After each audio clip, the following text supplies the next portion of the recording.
नमस्कार, मैं जितेंद्र चतुर्वेदी। इन दिनों तेलंगाना का सियासी पारा बहुत गरमाया हुआ है और उसकी वजह मनोगुड्डी का उपचुनाव है जो खासा मायने रखता है केसीआर के लिहाज से।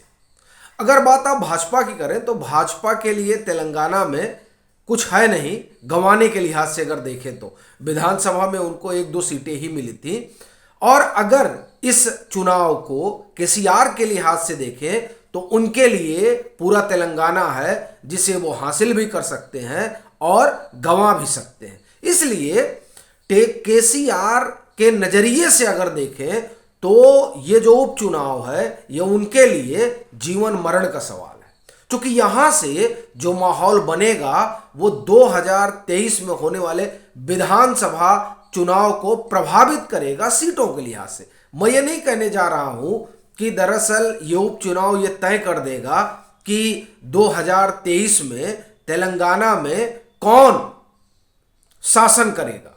मैं ये नहीं कहने जा रहा हूं और एक उपचुनाव के लिहाज से ये तय भी नहीं किया जा सकता, लेकिन माहौल तो जरूर बनता है। और अगर आप भाजपा को केंद्र में रखकर बात करें तो तेलंगाना में जितने उपचुनाव हुए हैं अभी तक उसमें भाजपा जीतती रही है। एक दूसरा, भाजपा ने अपना एक माहौल तेलंगाना के भीतर बनाया है और उसके लिए उसने बड़ी मुकम्मल तैयारी कर रखी है।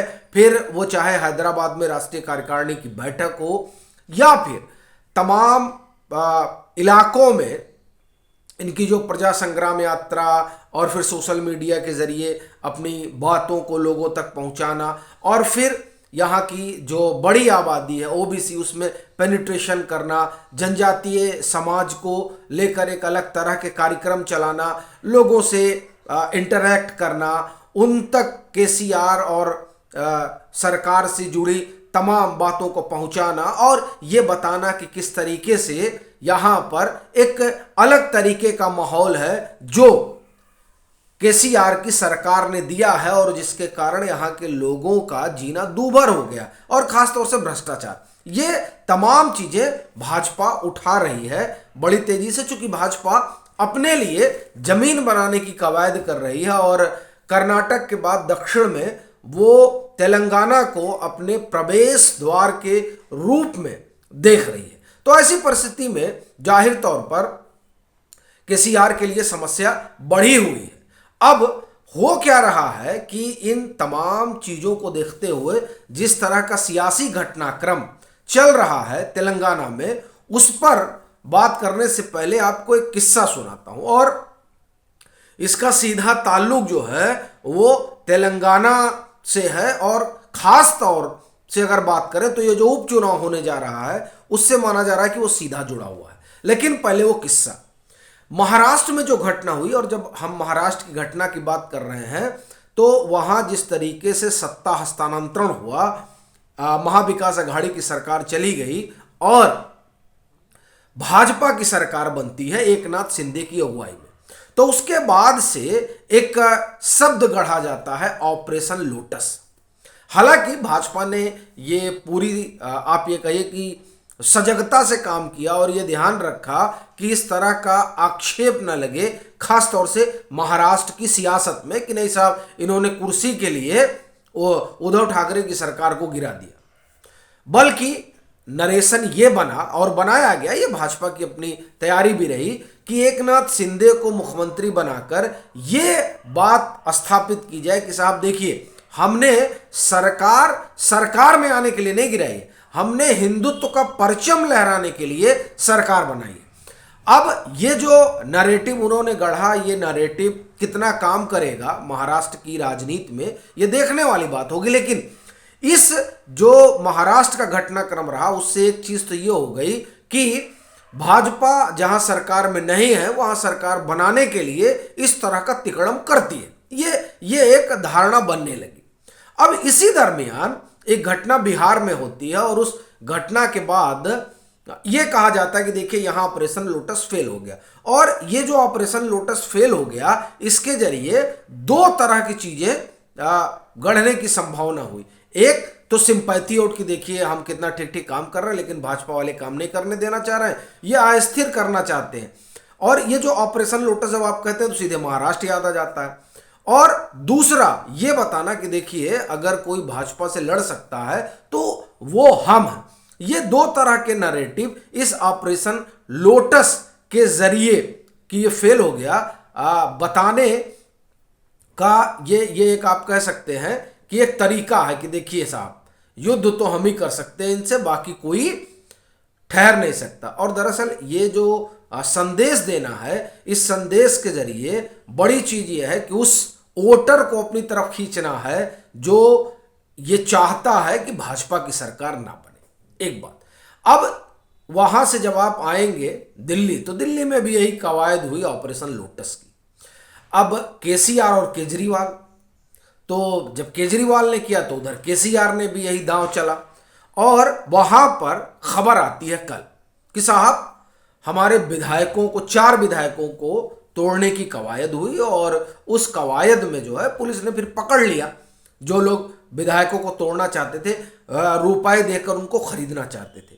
पहले तो सवाल यही उठता है कि 4 विधायक तोड़कर भाजपा क्या ही तीर मार लेगी, जिस तरह का सवाल दिल्ली में उठा था। और पंजाब में जब सवाल उठा ऑपरेशन लोटस का तो कांग्रेस ने तो एक्सपोज कर दिया था कि ये जो ऑपरेशन लोटस की कहानी चल रही है ये मसला ये है कि उन्हीं के विधायक जो है जाना चाहते हैं, वो सब हमने आपको बताया। तो पंजाब वाला मामला तो एक्सपोज हो गया था। दिल्ली वाला मामला भी धीरे धीरे समझ में लोगों को आने लगा कि असल में वो जो दारू घोटाले का आक्षेप था, उस आक्षेप से बचने के लिए एक नई तरह की कहानी गढ़ी गई। और बाद में योगेंद्र यादव का इंटरव्यू आता है और पीछे की एक घटना के जरिए ये बात सामने आ जाती है कि नहीं, ये पहले भी इस तरह का हथकंडा अपना चुके हैं जिसमें ये बताने दिखाने की कोशिश हुई कि नहीं देखिए साहब भाजपा तोड़ना चाहती थी लेकिन हम भारी ईमानदार लोग हैं इसलिए टूट नहीं पाए। अब कुछ उसी तरह की घटना जो है वो तेलंगाना में भी दिखाई देती है और भाजपा तो सीधे कह रही है कि टीआरएस कह रही है कि नहीं साहब हमारे विधायकों को तोड़ने की कोशिश हुई, पैसा वैसा लेकर गए थे, फार्म हाउस में बुलाए और हमारे विधायकों ने बड़े सातिराना तरीके से दबोच लिया इन लोगों को और हम टूट नहीं पाए।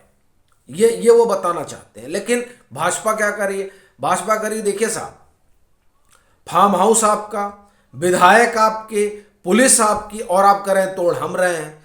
ये जो भाजपा के प्रदेश अध्यक्ष है तेलंगाना के बंदी संजय कुमार, उन्होंने बजाते ट्वीट किया है कि ये दरअसल जो पूरी पटकथा है ये पटकथा रची ही गई है केसीआर के द्वारा। KCR scripted drama due to fear of loss in bypoll. अब ये वो कह रहे हैं कि साहब ऑपरेशन लोटस की तैयारी थी लेकिन उसको हमने फेल कर दिया।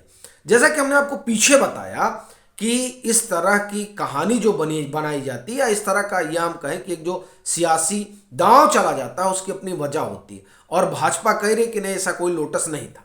तो अगर भाजपा करी अपना कोई लोटस नहीं था दावा कर रही है, टीआरएस कह रही कि नहीं ऑपरेशन लोटस था, तो हम इन दोनों दाव प्रदाव से इतर अगर ये देखें कि दरअसल इसके सियासी मायने क्या हैं, तो भाजपा यह आरोप लगा रही है कि असल में ये जो है बाईपोल जो उपचुनाव हो रहे हैं उस उपचुनाव में तेलंगाना के भीतर अपनी स्थिति बेहतर करने की कवायद है। तो अब इसमें वही 2 चीजें होती है, एक तो लोगों का सिंपैथी गेन करना और दूसरा उस समाज को अपने साथ जोड़ना जो भाजपा को हटाना चाहता है, मुस्लिम समाज। इस तरह की एक धारणा है। मैं नहीं कह रहा हूं कि वो ऐसा सोचते हैं, लेकिन ये धारणा है उनके वोटिंग पैटर्न को लेकर। तो अब वो समाज जो हटाना चाहता है वो इनके साथ जुड़ जाए, चूंकि इनको तोड़ने फोड़ने की कोशिश हो रही है। और ये देखिए ये तमाम चीजें तब हो रही हैं जब वहां पर उपचुनाव के दरमियान, माफ करिए, उपचुनाव को देखते हुए जो 3 नवंबर को होना है, तो भाजपा भी अपनी पूरी तैयारी में है। वहां भाजपा के केंद्रीय मंत्री की तरफ से एक बयान आता है कि अगर हम जीतते हैं और सरकार में आते हैं तो 4% जो वहां पर मुस्लिम कोटा है उसको खत्म कर देंगे। इस तरह का बयान आता है और इसी दरमियान इस तरह की घटना होती है जिसमें कहा जाता है कि ऑपरेशन लोटस की तैयारी थी। तो इधर से भाजपा का बयान आना कि हम 4% वाला कोटा खत्म कर देंगे और उधर से ऑपरेशन लोटस की कहानी आ जाना, ये दोनों बातें जो पैरेलल चल रही हैं, उससे एक चीज तो स्पष्ट हो रही है कि भाजपा कोशिश में है कि हमको वो पूरा वोट मिल जाए जो 4% मुस्लिम वोटरों 4% मुस्लिम आरक्षण से नाराज है। तो जाहिर तौर पर वहां यह कहा जा रहा है कि नहीं, ये पोलराइज करने की कोशिश कर रहे हैं उपचुनाव जीतने के लिए। अब कमोबेश इसी के उलट जब ऑपरेशन लोटस की बात होती है केसीआर के जरिए, तो जाहिर तौर पर उस जिनको 4% आरक्षण दे रखा गया है, उनको अपने पाले में लामबंद करने की क्या यह कवायद नहीं है, ताकि जो उपचुनाव है उसे जीत लिया जाए। क्योंकि जैसा कि मैंने पहले कहा कि ये उपचुनाव से की हार जीत से ऐसा नहीं कि कोई तूफान खड़ा होगा, लेकिन ये हार जीत 2023 के चुनाव को ही नहीं, 2024 के भी चुनाव को प्रभावित करने का मुद्दा रखता है, जब तक 2023 का चुनाव नहीं हो जाता है।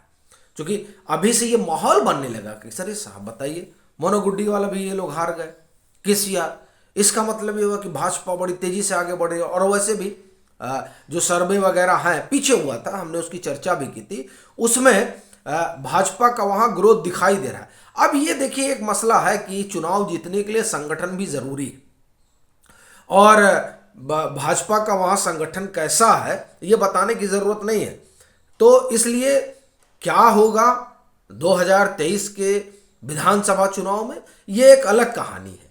पर उपचुनाव के जरिए एक माहौल बनाने की कवायद हो रही है, और केसीआर इस बात से परिचित है कि यहां जो कुछ भी होगा उसका असर सीधा उनकी सीटों पर पड़ेगा। और जैसा कि मैंने पहले कहा कि भाजपा के पाने के लिए पूरा तेलंगाना है, और केसीआर गंवाने के लिए पूरा तेलंगाना है। तो जाहिर तौर पर केसीआर ज्यादा सजग है। अब ये देखने वाली बात होगी कि उपचुनाव के नतीजे क्या होते हैं, और उसके बाद में तेलंगाना की सियासत किस करवट बैठती है। अभी के लिए फिलहाल इतना ही। अगर आप मतांतर से नहीं जुड़े हैं तो जुड़िए, वीडियो को लाइक कीजिए, शेयर कीजिए और अपने सुझाव जरूर साझा कीजिए।